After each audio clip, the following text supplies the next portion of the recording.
அஸ்ஸலாமு அலைக்கும் வரஹ்மத்துல்லாஹி தஆலா வபரகாத்துஹு. இந்த வீடியோவில் பார்க்குற வசனம் அல்பக்கரால 90வது வசனம். பிஸ்மில்லாஹிர் ரஹ்மானிர் ரஹீம். பேசமஸ்தரவ் பிஹி அன்ஃபுஸஹும் ஐயக்ஃபுரு பிமா அன்ஸலல்லாஹு பக்யன் ஐயுனஸ்ஸில அல்லாஹு மின் ஃபல்லிஹி அலா மன் யஷாஉ மின் இபாதிஹி ஃபபாஉ பி கலபின் அலா கலப் வலில் காஃபிரீன அதாபுன் முஹீன்.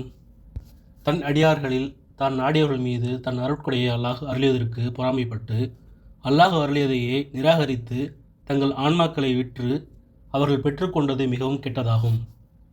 இதனால் அவர்கள் இறைவனுடைய கோபத்திற்கு மேல் கோபத்திற்கு ஆளாகிவிட்டார்கள். நிராகரிப்போருக்கு இழிவான வேதனை உண்டு. இறுதிதூர் முகமது நபி ஸல்லல்லாஹு அலைஹி வஸல்லம் அவங்க மீது உள்ள காழ்ப்புணர்ச்சியின் காரணமாக யூதர்கள் அவங்கள ஏற்க மறுத்துட்டாங்க. இதை குறித்து தான் இந்த வசனம் பேசுது. அதாவது தங்களையே இழந்துவிட்டு அந்த இழப்புக்கு பகரமாக அவர்கள் பெற்று திருப்திப்பட்டு கொண்டது என்னன்னு பார்த்தீங்கன்னா தீமை மட்டும்தான் அப்படிங்கிறத இந்த குர்ஆன் வசனம் விளக்கமாக சொல்லுது. முகமது நபி ஸல்லல்லாஹு அலைஹி வஸல்லம் அவங்கள உண்மையாக்குவதையும் அவங்களுக்கு உதவி ஒத்தாசை புரிவதையும் விடுத்து அவர்கள் மீது அல்லாஹ் அருளியதை மறுக்கும் அளவுக்கு அவர்கள் சென்றது தான் அந்த தீமை அப்படின்னு சுத்தி ரஹ்மத்துல்லாஹி அலைஹி அவங்க இந்த குர்ஆன் வசனத்துக்கு விளக்கம் அளிக்கிறாங்க. வசனத்தில் உள்ள கோபத்துக்கு மேல் கோபம் அப்படிங்கிறதுக்கு என்ன அர்த்தம் அப்படின்னா, ஈசா அலைஹிஸ்ஸலாம் அவங்களுக்கு அருளப்பெற்ற இஞ்சில் வேதத்தை மறுத்தாங்க. அதனால் அவங்க மீது அல்லாஹ் கோபம் அடைஞ்சான். அதுக்கப்புறம் முகமது நபி ஸல்லல்லாஹு அலைஹி வஸல்லம் அவங்களையும் அவங்களுக்கு அருளப்பெற்ற குர்ஆனையும் அவங்க மறுத்தாங்க. அதனால் மீண்டும் அல்லாஹ் அவர்கள் மீது கோபமுற்றான். அதனால தான் இந்த வசனத்தில் அல்லாஹ் கோபத்திற்கு மேல் கோபத்திற்கு ஆளாகி விட்டார்கள் அப்படின்னு சொல்கிறான்.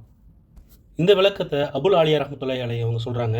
அதுபோக சுத்தி ரஹ்மத்துல்லாஹி அலைஹி அவங்க என்ன சொல்கிறாங்கன்னா, முதலாவது கோபம் காளை கன்றை வழிபட்ட போது அவர்கள் மீது அல்லாஹ் கொண்ட கோபமாகும். இரண்டாவது கோபம்னு பார்த்தீங்கன்னா அது முகமது நபி ஸல்லல்லாஹு அலைஹி வஸல்லம் அவங்கள மறுத்த போது அவர்கள் மீது அல்லாஹ் கோபப்பட்டான் அப்படின்னு இப்னு அப்பாஸ் ரலியல்லாஹு அவங்க விளக்கம் அளிக்கிறாங்க. அதுபோக இறை மறுப்பாளர்களுக்கு இழிவு தரும் வேதனை தான் கிடைக்கும் அப்படிங்கிறத அல்லாஹ் இங்கே தெளிவுபடுத்துகிறான். யூதர்கள் முகமது நபி ஸல்லல்லாஹு அலைஹி வஸல்லம் அவங்கள மறுத்ததற்கு காரணம் காழ்ப்புணர்ச்சியும் பொறாமையும். இந்த காழ்ப்புணர்ச்சிக்கும் பொறாமைக்கும் பிறப்பிடம் அகந்தையாகும். அதனால தான் இம்மையிலும் மறுமையிலும் அவங்களுக்கு இழிவும் சிறுமையும் தான் கிடைக்கும்னு அல்லாஹ் இங்கே தெளிவுபடுத்துகிறான். இந்த வசனத்துக்கு விளக்கம் அளிக்கும் வகையாக 40வது அத்தியாயம் 60வது வசனம், என்னை வழிபடாமல் பெருமை அடிப்போர் இழிந்தவர்களாக நரகத்தில் நுழைவார்கள் அப்படின்னு சொல்லுது. அதாவது அற்பமானவர்களாக சிறுமை அடைந்தவர்களாக தாழ்ந்தவர்களாக நரகத்தில் நுழைவார்கள். மேலும் நபி ஸல்லல்லாஹு அலைஹி வஸல்லம் அவங்க என்ன சொல்கிறாங்கன்னா, உலகில் அகந்தை கொண்டவர்களாக அலைந்தவர்கள் மறுமையில் அளவில் சிற்றெரும்புகளை போன்று மனித தோற்றத்தில் எழுப்பப்படுவார்கள். அற்பமான அனைத்து பொருட்களும் அளவில் அவர்களை விட பெரியவையாக இருக்கும். இறுதியில் அவர்கள் நரகத்தில் உள்ள ஒரு சிறையில் நுழைவார்கள். அதற்கு பூலஸ் அப்படிங்கிறது பேர். அவங்களுக்கு மேலே கொடிய நெருப்பு இருக்கும். நரகவாசிகளுடைய வியர்வை, ஷீல், ரத்தம் ஆகிய கழிவுகள் அவர்களுக்கு புகட்டப்படும். இந்த ஹதீஸ் அப்துல்லா பின் அமூர் ரலியல்லாஹு அவங்க அறிவிக்க திருமதி முஸ்னத் அஹமது போன்ற நூல்களில் பதிவு செய்யப்பட்டிருக்கு. மீண்டும் ஒரு வசனத்தோடு உங்களை அடுத்த வீடியோவில் சந்திக்கின்றேன். வாஹிர் தாவானா அல்ஹம்துலில்லாஹி ரப்பில் ஆலமீன். அஸ்ஸலாமு அலைக்கும் வரஹ்மத்துல்லாஹி தஆலா வபரகாத்துஹு.